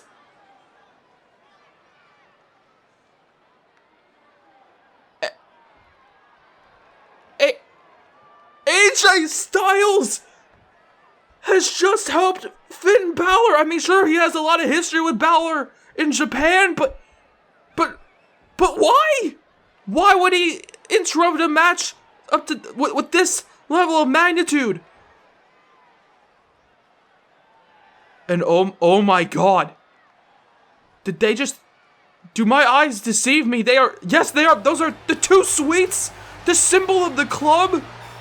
The club that originated in Japan. Both men definitely were a part of that same very club. And there you see Balor and AJ with the two sweets, ladies and gentlemen. And oh god, no. Oh my god. Did AJ Styles just join the club? Why? Why would he do that? Why would he turn his back on everybody on Monday Night Raw? Why would he join this underhanded faction? Why would he join the club? I am bewildered right now as to how that could have even happened. However, ladies and gentlemen, we must turn our attention to perhaps a matchup that's even bigger than that, as the main event of the show takes place and it's all about SmackDown's Intercontinental and WWE Championships. It's title for title. It's your main event of the evening. The Intercontinental Champion, Kevin Owens, is taking on Daniel Bryan, the WWE Champion, and of course the winner will be leaving with both titles. However, I mean, so much stuff has happened within the last 40 minutes. I don't know if Matt and Jeff are okay at the Hardy compound. AJ Styles has just ruined that matchup and joined the club with Finn Balor, Gallows, Anderson. I can only assume based on the two suites. We've had Adam Cole be named Mr. King of the Ring. So much has happened within the last hour or so of programming, ladies and gentlemen. And right now, we're going to conclude it with an even bigger exclamation point as the main event is about to take place between two men who have been battling on and off since WrestleMania. Okay, battling practically non-stop, okay? Both men feeling their careers as of late following a similar path and trajectory. Okay, Kevin Owens, he's walking in here tonight as the Intercontinental Champion. He's looking to leave with that title and the WWE Championship. Daniel Bryan is looking to leave with much more than that. He is looking to leave with not just the WWE Championship, not just the Intercontinental Championship, but the fact that he can say that he can defeat Kevin Owens, okay? Because in practically every encounter we've seen between Bryan and Owens, Owens has destroyed him. Okay, hitting him with finishing maneuver after finishing maneuver, pop-up powerbomb after powerbomb on the apron. Kevin Owens, when facing off against Daniel Bryan, has been excruciatingly ruthless, all the way back at Backlash even. Okay, that whole matchup between Bryan and Owens back at Backlash following WrestleMania kicked off because they competed in a one-on-one matchup on the SmackDown following WrestleMania, and Owens decimated him there, injuring him, trying to break his back, and right now, Kevin Owens might have to just do that in order to defeat Daniel Bryan, because Daniel Bryan, he loves that WWE Championship. He knows that that is the richest prize. If you hold the WWE title, then you can lay claim to being the best professional wrestler on the planet, but right now, he is looking to take home the Intercontinental Championship, a championship, mind you, that has been held by some of the best performers to never be able to hold the WWE Championship. Right now, the bell has rung, and it's all about the gold. It's all about SmackDown's Intercontinental and WWE titles. Let's get into it. The history between these two men has built to this moment, ladies and gentlemen. This is an exclamation point, not only on this feud, but on this pay-per-view event. I want to kick off the matchup by saying thank you for watching, and hopefully this will be a good one as Owens and Bryan lock up. Owens immediately showing that he has more power and strength than Daniel Bryan, using that raw power to push Daniel Bryan into the ropes, but now you see Daniel Bryan, who has a lot of heart within him, okay, a lot of passion. Oh, using that heart, trying to push Owens into the ropes, but there you see Kevin Owens strikes back with a slap right to the face of Daniel Bryan. Kevin Owens does not respect Daniel Bryan at all. He feels as though he is better than Daniel Bryan. And tonight he's looking to prove it. Okay, we've seen Owens beat Daniel Bryan before, over and over again. Tonight, Daniel Bryan is looking to make up for those losses against Kevin Owens, the prize fighter, while Kevin Owens is looking to gain the ultimate prize. As Daniel Bryan now, the leader of the Yes Movement, showing off his technical prowess. Back and forth, we see these two men go, however. Oh, he ducks underneath. And Kevin Owens with the upper hand, throwing Daniel Bryan into the air, once again showing off his raw power. Okay, Daniel Bryan, he has the speed and agility, I believe, coming into this one. However, Kevin Owens is coming into this one with the power and strike advantage. Both men very different, not just in the ring, but in the content of their characters. And tonight, Daniel Bryan and Kevin Owens are clashing. As you see, we're going from a grapple, from a technical matchup to an all-out fight as the back and forth strikes start to show. And now, wait a second. Kevin Owens again using his size and power. Okay, staying on the outside. Daniel Bryan trying to lift him for that suplex into the ring, but instead he can lift him into that one. 1, No, and only a 1 count. Full Nelson suplex, dropping Kevin Owens on the back of his head, on the back of his neck. As now, wait a second, he goes for a clothesline. But Daniel Bryan reverses into a back suplex, beautifully executed. As the champion, ladies and gentlemen, Daniel Bryan, the current WWE champion, looks to tear apart Kevin Owens, the Intercontinental champion. Both men putting their titles on the line. Okay, oh my god. We saw during their contract signing, Kevin Owens hit Daniel Bryan with a pop-up powerbomb. 1. No, only a 1 count. He hit Daniel Bryan with a pop-up powerbomb, following both men putting their signatures on the dotted line for this high-stakes matchup. Okay, Kevin Owens, he stood tall to close out SmackDown, and he's looking to do it again, but Daniel Bryan not allowing that to happen, perhaps, as Bryan, here we go, building up a head of steam before launching himself into Kevin Owens. Okay, Kevin Owens feels the brute force of Daniel Bryan's drop kick through the ropes, as now Owens, oh, wait a second, looks to be fighting back. Okay, it looked like he was trapped in the clutches of Daniel Bryan, of the WWE champion. However, Kevin Owens right now, oh, he throws him into the barricade, and then, oh my god, throws him into the post there, and you could just hear the smack, the thud, as Daniel Bryan's face went right into the steel, into the post, as now, oh god, powerbomb position, and Kevin Owens, he loves to hit them, but oh my god, right onto the announce table, you could just see Daniel Bryan collapsing. Okay, Kevin Owens definitely typically has a strategy coming in, trying to break the backs of every single opponent. And now, oh my god, he's not done. Another power bomb, and this time again onto the other announce table. The count of 8 by the referee, and Kevin Owens throws Daniel Bryan back into the ring, and oh my god, that looked absolutely excruciating. And now, oh my god, just stomping on the back again for good measure. Goes for the cover on the WWE champion. 1, 2. No, and again. Only a 2 count. Kicks out there. Gets the shoulder up. Okay, what a devastating duo of power bombs by Kevin Owens. As now Owens, wait a second. He seems to have something in mind. Throws him into the corner. And now goes for the strikes. Misses the first kick. However, right now, Kevin Owens, oh, hits him there with the knee. As the knee just collides right with the face, right with the skull of Daniel Bryan. Okay, both men looking to join in the conversation of the small handful of people that have held both the WWE and IC championships at the same time. And wait a second, Daniel Bryan, yes, yes, yes. Oh, and another kick for good measure, and this crowd is on their feet in support. The Yes movement is fully in charge right now. As the WWE champion, the top champion here in the company, looks to take the IC title as well. Oh my god! 1, 2. No, and only a 2 count pop-up powerbomb out of nowhere. And there you see Kevin Owens. He wants to join that elite group of men like Triple H, like the Ultimate Warrior, that have held both the WWE and Intercontinental championships, and right now he's doing it at the expense of the health of Daniel Bryan. But Bryan, he wants to join that group too.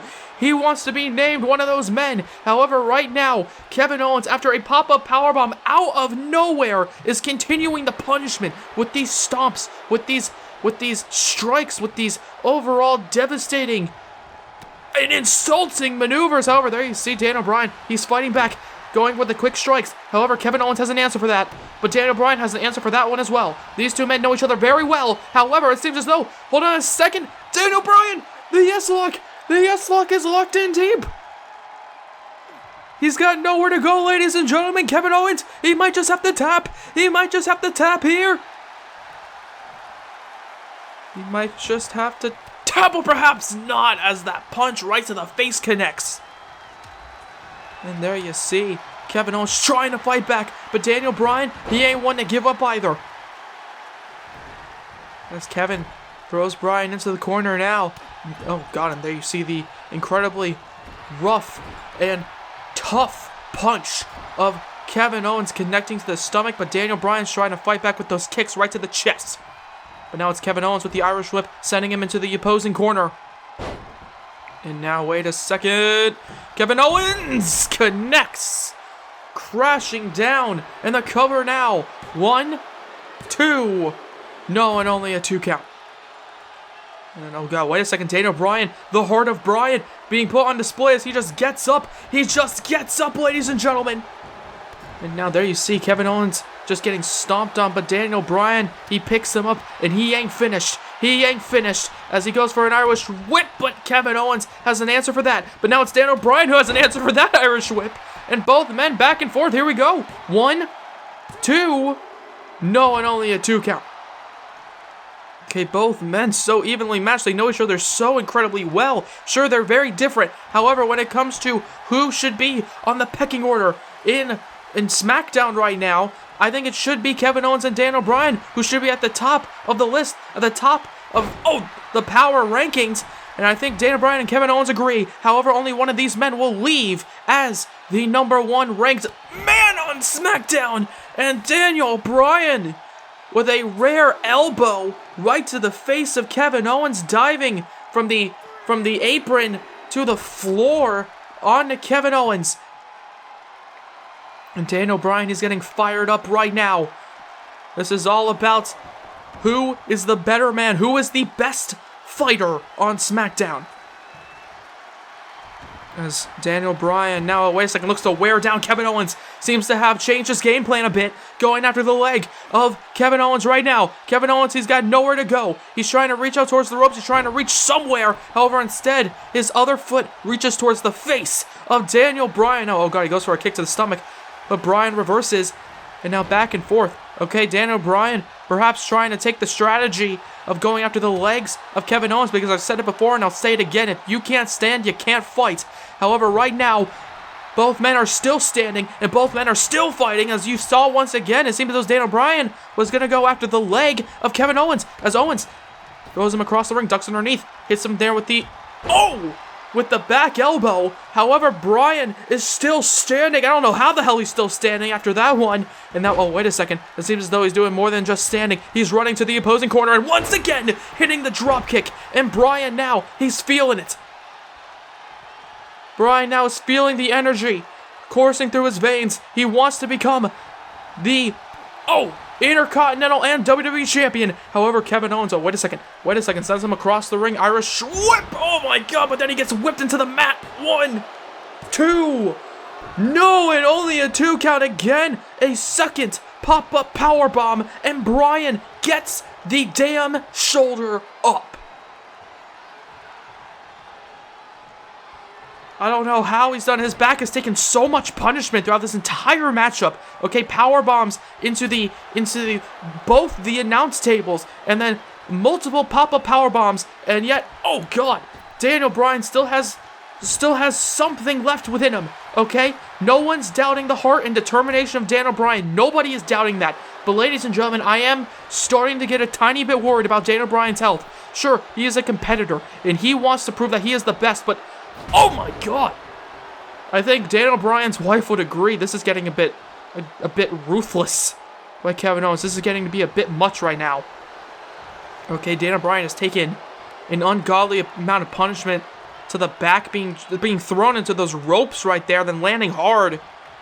Okay, this is just not looking pretty at all for Daniel Bryan. Then, oh my god, his head just gets slammed into that top turnbuckle.